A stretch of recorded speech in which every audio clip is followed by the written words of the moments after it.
তুমি ব্যাগ লয়ে কই যাও? বাপের বাড়িতে যাই কাম শিখতে। কি বাপের বাড়িতে আবার কি কাম শিখতে যাও? আমার শাশুড়ি আম্মা কিছু হইলে কয় আমার বাপের বাড়ি দিয়ে কিছু শিখে পারে না, তাই শিখতে যাইতেছি আবার। আসলেই তো কথা সত্য, বাপের বাড়িতে বসে খালি শুয়ে বসে খাই। কি টিপে টিপে কাম হরো, শুরু তো করো, আরো কাম আছে। আম্মা শাশুড়ি আমি কি মেশিন যে সব তাড়াতাড়ি তাড়াতাড়ি করুম? আর দেহি তো কাম করলে কি কাম যে করো, ওই যে ঝাড়ু দেশ তো কমে কমে ময়লা আছে আর নাই শেষ। এটা কোনো কথা কইলেন আপনি? আমি ময়লা থুয়ে কেন ঝাড়ু দিমু? বাপের বাড়িতে কি যে শিক্ষা আইসো উপরালাই জানে। ঠিকই বাপের বাড়িতে কাম শিখাই দেন, হেলে গিয়ে এই অবস্থা।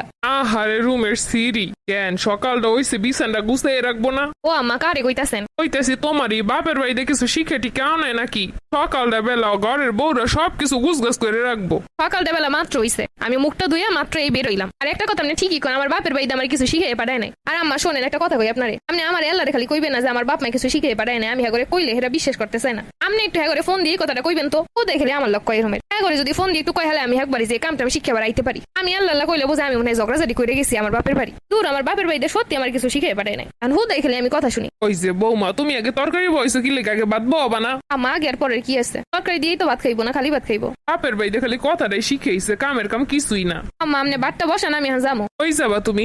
যাবো বাপের বাড়িতে কাম শিখতে। কাম টাম শেখা হইবো, এরপর আপনার বাড়িতে আমো, হেরা গামু না। এর আগে আমু না মানি?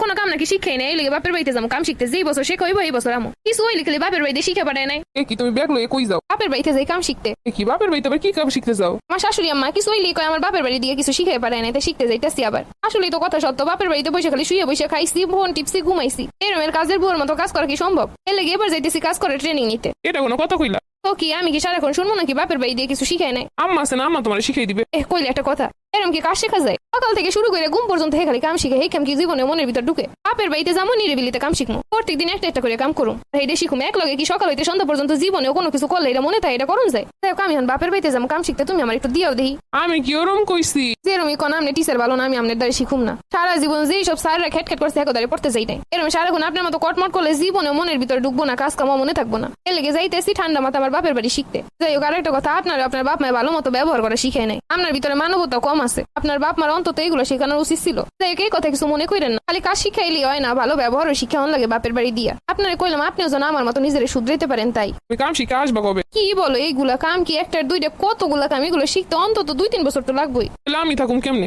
আমি তো তোমাকে বাড়ির লেগে কাম শিখতে যাইতাছি। আপনার শাশুড়ি যদি আপনাকে দুটো বেশি কথা বলে একটু চুপ করে শুনবেন।